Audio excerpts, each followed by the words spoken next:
الحمد لله رب العالمين والعاقبة للمتقين والصلاة والسلام على سيد الأنبياء والمرسلين وعلى آله وأصحابه الطيبين الطاهرين أما بعد فأعوذ بالله من الشيطان الرجيم بسم الله الرحمن الرحيم ثم لتسألن يومئذ عن النعيم صدق الله العظيم غوث اعظم بمنی بے سرو ساما مددے قبلہ دین مددے کعبہ ایمان مددے انتظار کرم تستمن عینی را اے خدا جو خدا بینو خدا دا مددے بگیرداب بلا افتاد کشتی ضعیفانو شکستہ رات پشتی بحق کے خواجہ عثمان ہارون مدد کن یا معین الدین چشتی مدد کن یا معین الدین چشتی مدد کن یا معین الدین چشتی لائق ست تکریم پیر طریقت صوفی ملت صوفی غلام رسول قادری صاحب جملہ حاضرین السلام علیکم ورحمۃ اللہ وبرکاتہ۔ نہایت ادب اور احترام کے ساتھ اپنے اور ساری کائنات کی مرکز عقیدت دانائے سبل مولائے کل ختم الرسل خسرو خوباں سیاح لامکاں وجہ کن فکاں حضور احمد مجتبی محمد مصطفیٰ ارواحنا فدا صلی اللہ تعالیٰ علیہ وسلم کی بارگاہ بے کس پناہ میں جس طریقے سے میں پڑھا ہوں آپ بھی میرے ساتھ مل کر باواز بلند پڑھیں۔ الصلاۃ والسلام علیک یا رسول اللہ، الصلاۃ والسلام علیک یا نبی اللہ، الصلاۃ والسلام علیک یا حبیب اللہ وعلی آلک و اصحابک یا نور اللہ صلی اللہ تعالی علیہ وسلم۔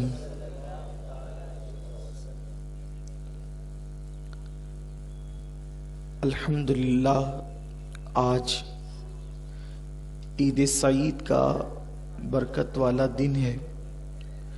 بے شمار حمد اور شکر اس رب کی بارگاہ میں جس نے اپنے حبیب پاک صاحب لولاک سیاح افلاک قائد المرسلین سید العالمین جناب محمد الرسول اللہ صلی اللہ علیہ وآلہ وسلم کے صدقہ و طفیل ہمیں خوشیاں نصیب فرمائی۔ اس رسول پر بھی بے شمار درود و سلام، ان کی آل پر، ان کے اصحاب پر۔ آج عید کا دن ہے، بڑا عظیم دن ہے۔ جب کوئی مسافر گھر سے نکل کر منزل مقصود تک پہنچتا ہے تو اس کو خوشیاں نصیب ہوتی ہے۔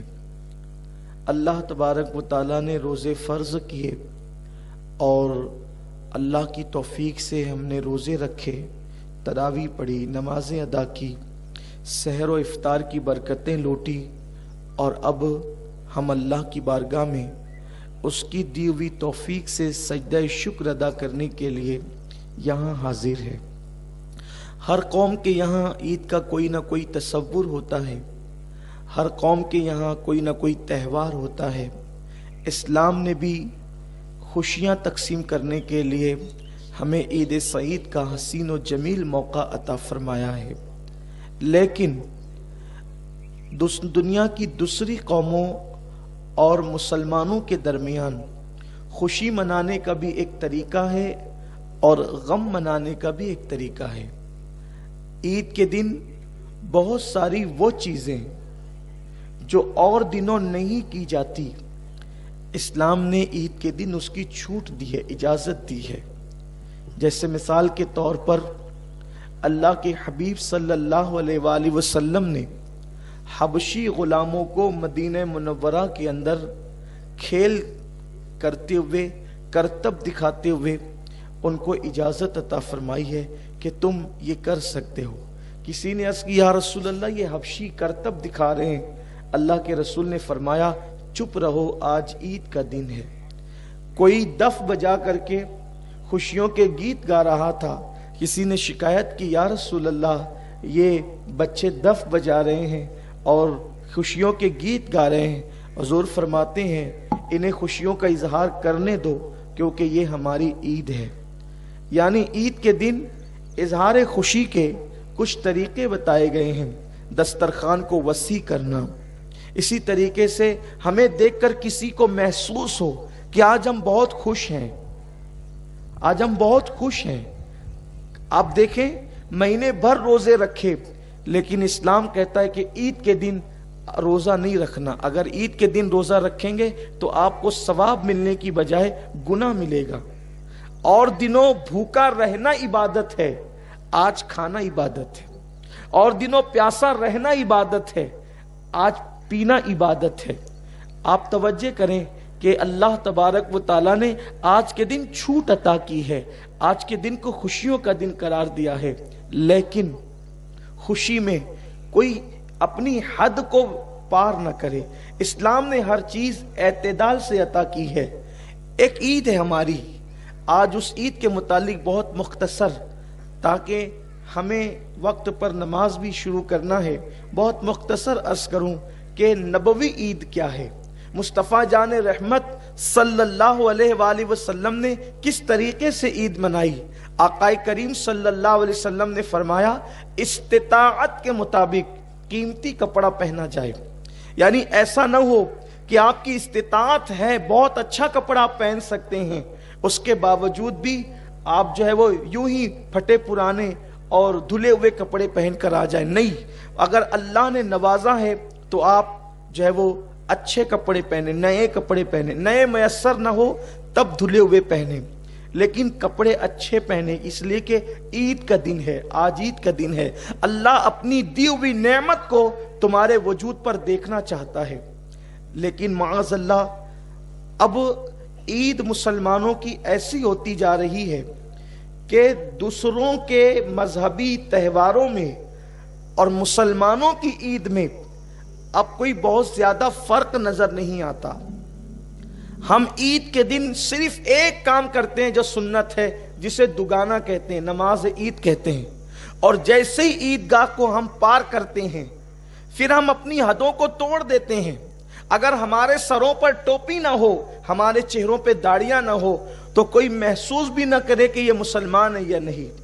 آپ سے میں پوچھنا چاہتا ہوں میرے پیارے آقا صلی اللہ علیہ وسلم کے پیارے دیوانوں، جس قوم نے مہینے بھر تک کے روزے رکھے، جس قوم نے مہینے بھر تک کے تراویح پڑھی، جس قوم نے مہینے بھر تک کے رب کی بارگاہ میں آنسوؤں کی سوگات پیش کی، اگر پھر اسی قوم سے عید کے بعد سنیما گھر پر ہو جائیں تو پھر روزے کس چیز کا نام ہے؟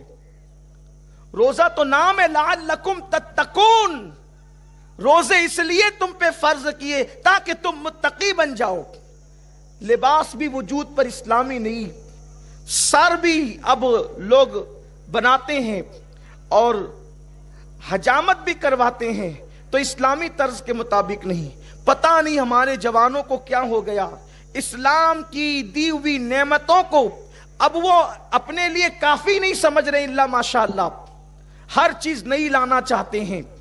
سر کا خط بنانے کا انداز بھی، جسے آپ حجامت کہتے ہیں یا کٹنگ کہتے ہیں، وہ بھی معاذ اللہ غیروں کی طرح، اور پھر صرف غیروں کی طرح نہیں بلکہ ایسے انداز سے اس کو اختیار کرتے ہیں کہ جس کی اللہ کے رسول صلی اللہ علیہ وسلم نے آج سے 1450 سال پہلے مذمت فرمائی تھی۔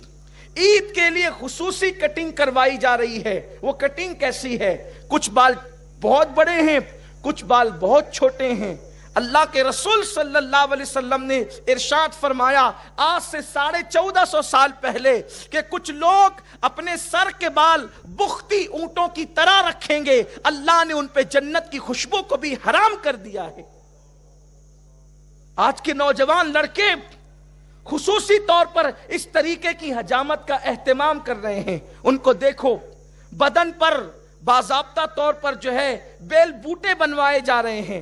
کب؟ مسلمانوں کی عید ہے، اور چونکہ اب بدن پر بیل بوٹے ہوں گے تو اس کو بتانے کے لیے جسم کو ننگا رکھنا یعنی چھوٹے کپڑے پہننا بہت ضروری ہوگا، تبھی تو بیل بوٹے نظر آئیں گے۔ میرے پیارے آقا صلی اللہ علیہ وسلم کے پیارے دیوانوں، یاد رکھنا یہ مغربی تہذیب، یہ مغربی کلچر، یہ گناہوں کا ماحول تمہارے لیے نقصان دہ ہے۔ اللہ کے رسول صلی اللہ علیہ وسلم نے پورے کپڑے پہننے کو سنت قرار دیا ہے۔ اس کا فائدہ کیا ہے؟ اللہ کے رسول صلی اللہ علیہ وسلم ماؤں سے زیادہ مہربان، باپ سے زیادہ مہربان۔ ارے کروڑوں مائیں بفرض محال اگر کسی ایک بچے کی ہو تو کروڑوں مائیں مل کر کے اپنے بچے سے جتنا پیار نہیں کر سکتی، اس سے زیادہ مصطفیٰ جان رحمت نے اپنی امت سے پیار کیا ہے۔ آقا کریم صلی اللہ علیہ وسلم نے جو طریقہ ہمیں بتایا ہے اس میں ہمارا فائدہ ہے۔ آپ اندازہ کریں، اگر آپ شارٹ کپڑے پہنتے ہیں جس سے بازو بھی نظر آتے ہیں، جس سے جو ہے وہ آپ کے جسم کے اعضاء نظر آتے ہیں، اس کا نقصان کیا ہے؟ اللہ کے رسول صلی اللہ علیہ وسلم فرماتے ہیں میری امت میں کثرت کے ساتھ اگر موت ہوگی تو وہ نظر کی وجہ سے ہوگی۔ آقا فرماتے ہیں نظر بد حق ہے، یعنی کسی کو نظر لگ جانا حق ہے۔ جادو اتنا نقصان نہیں پہنچاتا جتنا بد نظر نقصان پہنچاتی ہے۔ فرمایا گیا کہ جو نظر بد ہے وہ جانور کو لگے تو جانور ہانڈی میں چلا جاتا ہے، پتھر کو لگے تو پتھر ٹوٹ جاتا ہے، اور انسان کو لگے تو انسان قبر میں چلا جاتا ہے۔ اب یہ جو تم شارٹ کپڑے پہن کر جسم پہ بیل بوٹے بنا رہے ہو، یعنی لوگوں کی نظر تم پر پڑے۔ لباس تو اس لیے تھا کہ لوگوں کی نظر تمہارے وجود پر مکمل نہ پڑے، لباس اس کو روک لے، لباس تمہارے وجود کی حفاظت کرے، لیکن اب تم نے چونکہ اپنے پورے وجود کو ننگا کر دیا، شارٹ سے شارٹ کپڑے پہن رہے ہو تو لوگوں کی نظریں تم پر جمے گی اور نظر بد لگے گی۔ اللہ کے رسول فرماتے ہیں میری امت میں کثرت سے موت نظر بد کی وجہ سے ہوگی۔ نقصان کس کا ہوا؟ آپ اپنی جان سے جائیں گے۔ اللہ کے رسول صلی اللہ علیہ وسلم کے غلاموں، آپ نہیں دیکھتے ارے ابھی تو بیٹھا تھا ابھی مر گیا، کس وجہ سے؟ نظر بد کی وجہ سے۔ آپ نے نظر بد کو کیا سمجھا؟ جادو کرنے والا جب کسی پہ جادو کرتا ہے تو اس کی صلاحیت پر منحصر ہوتا ہے، یا تو جادو اثر کرے گا یا تو نہیں کرے گا۔ اگر وہ جادو کرنے والا پاورفل نہ ہو، مکمل نہ ہو، تو اس کا کیا ہوا جادو اثر نہیں کرے گا۔ لیکن نظر بد کا حال یہ ہے، اگر ٹکٹکی باندھے ہوئے کسی کو غور سے دیکھ لیا، نہ سبحان اللہ کا نہ ماشاء اللہ کا، نہ نگاہوں میں عقیدت ہے، تو پھر وہ نظر بد اس پر اثر کر جائے گی اور اس پر بیماریاں بھی ہو سکتی ہے، پھر وہ پتہ نہیں قبر تک بھی لے جا سکتی ہے۔ تو بتائیں مغربی تہذیب تو تمہیں قبر تک پہنچانے پر تلی ہوئی ہے، اور آپ ہیں کہ اسی طرف جا رہے ہیں۔ اور اللہ کے رسول علیہ السلام نے پورا لباس پہننے کا حکم دیا، پورے لباس کی طرف آؤ۔ عید کو تماشا مت بناؤ، عید کو غیروں کے تہوار کے مشابہ مت بناؤ۔ اگر سر کے بال کٹاؤ تو اسلام کے مطابق کٹاؤ، ایسے نہیں کہ حضور نے فرمایا کہ بختی اونٹوں کی طرح جو ہے وہ بال کٹائے جائیں گے اور ان لوگوں پر جنت کی خوشبو بھی حرام ہوگی۔ آج کل کے لڑکے، بلکہ جہاں پر عورتیں اور بچے مسلمانوں کے سگنلوں پر بھیک مانگ رہے ہیں، اس قوم کے جوان صرف کٹنگ بنانے کے لیے 500 اور 1000 روپیہ دے رہے ہیں۔ جب بتائیں صرف بال کٹانے کا اتنا جو قوم دے گی، پھر وہ قوم ترقی کیسے کرے گی؟ آج ہم سیریا، یمن، عراق، بیت المقدس کا رونا روتے ہیں۔ بیت المقدس تو ہمارے ہر مسلمان کے لیے عقیدت کا مرکز ہے، لیکن رمضان المبارک میں بیت المقدس کی تراویح ٹی وی پہ نشر ہو رہی تھی، دیکھنے والوں نے دیکھا، آپ نے بھی دیکھا ہوگا، ہم نے بھی سنا کہ بیت المقدس کی، مسجد اقصی کی، جس مسجد اقصی کے لیے ہر مسلمان دعا کر رہا ہے، جس مسجد اقصیٰ کے لیے ہر مسلمان بے چین اور بے قرار ہونا بھی چاہیے، ہمارا قبلہ اول ہے، لیکن جب مسجد اقصیٰ کی تراویح نشر ہو رہی تھی ٹی وی پر تو دیکھا گیا کہ امام کے پیچھے جتنے کھڑے ہیں 95% لوگ ہیں، نہ ان کے چہرے پہ داڑھی ہے، نہ ان کے سروں پہ ٹوپیاں ہیں۔ ہمیں ان سے ہمدردی ہے، اللہ ان کی حفاظت کرے۔ ان کے ہاتھوں میں پتھر ہے، ہم ان کے ہاتھوں کے پتھر دیکھ کر متاثر ہیں، دعا گو بھی ہیں کہ وہ پتھروں سے لڑ رہے ہیں، بندوقوں کا جواب پتھروں سے دے رہے ہیں، ہتھیاروں کا جواب پتھروں سے دے رہے ہیں، لیکن ان کو فتح و نصرت نہیں ملتی۔ کیوں نہیں ملتی؟ ان کے ہاتھوں میں پتھر تو ہے مگر دامن شریعت نہیں ہے۔ خدا کی عزت کی قسم، جن دن ان کے ہاتھوں میں شریعت کا دامن آ جائے گا، خدا ان کے اندر اتنی قوت پیدا کر دے گا کہ باطل قوتیں ان کے قدموں میں سرنگو ہونے پہ مجبور ہو جائے گی۔ جو ٹوپی نہ پہن سکے، انقلاب پتھروں سے تھوڑی آتا ہے، انقلاب تو مصطفیٰ جان رحمت کی شریعت پر عمل کرنے سے آتا۔ اور ہندوستان کے مسلمانوں کو بھی آگاہ ہونا چاہیے، اگر آپ بھی اور ہم بھی دین کے قریب نہ آئے تو اللہ نہ کرے، ہزار بار نہ کرے کہ وہ دن ہم پر نہ آ جائے جو ان کو آئے نا، اس سے بدترین دن ہندوستانی مسلمانوں کے لیے آ سکتے ہیں اگر ہم دین کے قریب نہ آئے۔ یہی روش رہی، عید کے بعد زنا کے اڈوں پہ جانے کا پلان، عید کے بعد سنیما گھروں کو آباد کرنے کا پلان، عید کے بعد عیاشیوں کے اڈوں کو آباد کرنے کا پلان، عید غیر مسلموں کی طرح، کافروں کی طرح منانے کا انداز، فضول خرچی، عیاشی، جوے، عید کی چھٹیوں کے اندر یہ ساری گندگی کرنے کا پلان اگر یہی رہا تو یاد رکھنا، میرا رب فرماتا ہے ان اللہ لا یغیر ما بقوم حتی یغیر ما بانفسہم، کہ اللہ کسی قوم سے اس وقت تک نعمت نہیں چھینتا جب تک کہ وہ قوم خود ایسے حالات پیدا نہ کرے۔ بس اپنی گفتگو کو سمیٹتے ہوئے دو باتیں عرض کرتا ہوں۔ عید پر خرچ کرنے سے پہلے کہاں خرچ کر رہے ہو تھوڑا سا سوچ لینا، کیونکہ اللہ فرماتا ہے ثم لتسألن یومئذ عن النعیم، ہم تم سے ہر نعمت کے بارے میں سوال کریں گے، اور اللہ کو جواب دینا کوئی آسان کام نہیں ہے۔ ایک بزرگ کو ایک بادشاہ نے دعوت دی، اور دعوت دینے کے بعد کہا حضرت آپ نے میرے دربار میں تشریف لانا ہے۔ فرمایا کہ ہم فقیر لوگ ہیں، ہمیں دربار کی دعوت سے کیا تعلق۔ فقیروں کا مزاج بڑا اونچا ہوتا ہے، یہ فقیر وہ نہیں جو بھیک مانگتے پھرتے ہیں، یہ بھکاری لوگ ہیں۔ فقیر اس کو کہتے ہیں جس کا تعلق، دل کا تعلق خدا سے جڑ جاتا ہے، اس کو فقیر کہتے ہیں۔ جس کی فقر اور فاقے کی طرف اشارہ کرتی ہے، جس کی قاف قناعت کی طرف اشارہ کرتی ہے، جس کی یا یاد الہی میں ڈوب جانے کی طرف اشارہ کرتی ہے، اور جس کی راہ رب تبارک و تعالیٰ کی ذات میں فنا ہونے کی طرف اشارہ کرتی ہے، یہ ہے فقیر۔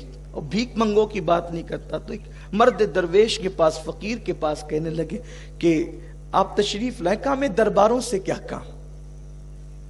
اصل فقیروں کی شان یہی ہے کہ ان کے دربار میں امیر آتے ہیں، وہ بادشاہوں کے دربار میں نظر نہیں آتے۔ کہا کہ میں نے نہیں آنا، کہا کہ حضرت کرم ہوگا آپ تشریف لائیں۔ کہا ٹھیک ہے، اگر آئیں گے تو 3 شرطیں ہیں، اگر 3 شرطیں مان لو تب آئیں گے۔ پہلی شرط یہ ہے کہ جہاں جی میں آئے گا وہاں بیٹھیں گے، جہاں جی چاہے گا وہاں بیٹھیں، جو جی میں آئے گا وہ کھائیں گے، اور جو کہیں گے وہ ماننا پڑے گا۔ 3 شرطیں منظور ہے تو آتے ہیں، ورنہ نہیں۔ کہا ٹھیک ہے، اگر بہت چھوٹی سی شرط ہے بظاہر کہ جہاں چاہیں گے بیٹھیں گے، ظاہر سی بات ہے، کوئی کرسی چھوڑ کر کے کس نے بیٹھنا کہاں ہے؟ بریانی مرغ مسلم چھوڑ کر اور دسترخوان کی غذائیں چھوڑ کے کسی نے کھانا کیا ہے؟ اور پھر بات ہی کون سی ایسی ہوگی، زیادہ سے زیادہ یہی کہیں گے کہ کچھ نذرانہ دے دو۔ دیکھو انسان کی سوچ اس کی اپنی اندر کی طبیعت کا اظہار کرتی، جیسا انسان ہوتا ہے ویسے اس کی سوچ ہوتی۔ انسان کی اوقات، اس کی حیثیت، اگر اس کی عظمت یا اس کی ذلت پتہ کرنا ہو تو اس کی سوچ دیکھو، اور سوچ کا پتہ اس کی زبان سے چلتا ہے۔ زبان ایک ایسی چیز ہے کہ اندر کے مشکیزے کے اندر جو ہے باہر وہی نکلے گا۔ کہا ٹھیک ہے 3 باتیں مان لیتے ہیں، لیکن جن کے رتبے ہیں سوا، ان کو سوا مشکل ہے۔ جن کو یار کا پتہ مل جاتا ہے پھر ان کی زندگی الگ ہو جاتی ہے۔ دراصل ہم نے ابھی تو یار سے یاری کی ہی نہیں ہے۔ جس کو یار کی لذتیں مل جائے، اس کے قرب کی لذتیں مل جائیں، پھر اس کے لیے زمین اور چٹائی میں کوئی فرق نہیں رہتا، پھر اس کے لیے تخت اور تختے میں کوئی فرق نہیں رہتا، اس لیے کہ جس کو یار جو مل جائے، اس کا قرب جس کو مل جائے، اللہ کرے وہ لذت ہمیں نصیب ہو۔ تشریف لائے تو پہلے سے لوگ آ کر بیٹھے تو کہ بادشاہ کی دعوت جو تھی، بادشاہ کی دعوت تھی، لوگ پہلے سے آ کر کے بیٹھے تھے اور کرسیاں بھر چکی تھی۔ آپ تشریف لائے اور جہاں لوگوں نے، بڑے بڑے علماء، زعماء، وزراء، عمراء نے جہاں چپل اتارے تھے، وہیں پر اپنے نفس کو ذلیل کرنے کے لیے بیٹھ گئے۔ شیطان سے خطرناک ہے نفس۔ شیطان جتنا نقصان پہنچاتا ہے اس سے زیادہ نفس کو نقصان پہنچاتا ہے۔ اللہ نفس کی شرارت سے محفوظ رکھے۔ اور رمضان شریف نفس کو کچلنے کے لیے آتا ہے، کیونکہ شیطان تو قید ہو چکا رہتا ہے نا، پھر نفس کو کچلنے کے لیے۔ اور جب نفس کچل جائے تو پھر خدا کے جلوے نظر آتے ہیں، مشاہدہ حق نصیب ہوتا ہے نفس کو کچلنے کے بعد۔ ایک دن حضرت داؤد علیہ السلام نے کہا نا، اے اللہ تو مجھے اپنا بنا لے، تو مجھے اپنا بنا لے، تو مجھے اپنا بنا لے۔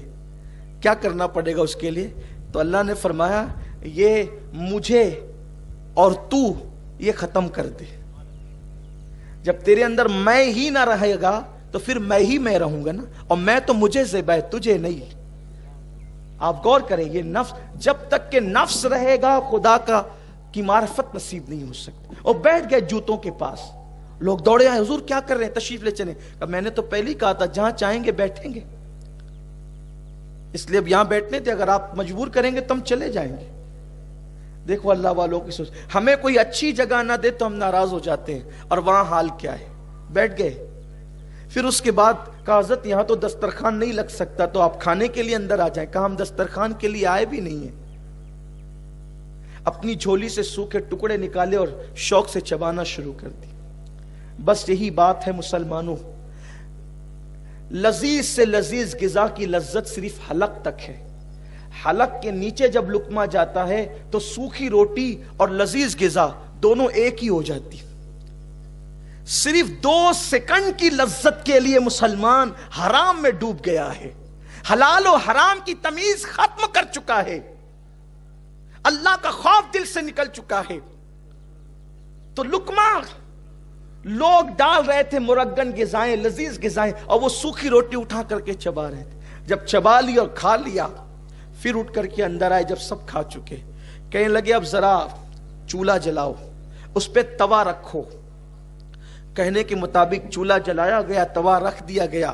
جب توا آگ سے بالکل تپ کر لال ہو گیا تو وہ بزرگ اس لال آگ کے توے پہ کھڑے ہو گئے اور آسمان کی طرف رک کر کے کہنے لگے، اللہ میں نے حرام نہیں بلکہ حلال کھایا ہے، میں حرام کی قالین پر نہیں بلکہ تیری حلال زمین پہ بیٹھا ہوں۔ اور اس کے بعد پھر نیچے اترے تو ان کو کچھ نہیں ہوا۔ پھر آپ نے ان لوگوں سے کہا، بادشاہ کی کرسی پہ بیٹھنے والوں اور اس کے دسترخوان پہ کھانے والوں، ذرا اب تم بھی توے پر آ کر کھڑے ہو جاؤ اور آج کے کھانے کا حساب دے دو، حساب دو آج کے کھانے کا، تم نے کیا کھایا ہے۔ تو وہ کہنے لگے، حضرت آپ اللہ کے ولی ہیں، آپ کو کوئی نقصان نہیں ہو سکتا اس توے سے، ہم لوگ ولی نہیں ہیں، ہم اس پہ کھڑے نہیں رہ سکتے۔ تو آپ نے فرمایا، نادانو، جب تم آج دنیا کی آگ کے توے پر جو تپ چکا ہے آگ کی حرارت کی وجہ سے، اس پہ کھڑے ہو کر ایک وقت کے کھانے کا حساب اللہ کو نہیں دے سکتے، تو قیامت کے دن تو آگ کا توا نہیں ہوگا بلکہ زمین کو ہی آگ بنا دیا جائے گا، اور پھر اس زمین پر جو آگ اگل رہی ہوگی، ایک وقت کا کھانا نہیں بلکہ پوری زندگی کا حساب دینا ہوگا۔ اس وقت تم کون سے ولی ہو جاؤ گے؟ جب آج ولی نہیں تو اس دن کیا ولی ہو جاؤ گے؟ اس دن اس زمین پر کیسے کھڑے رہو گے؟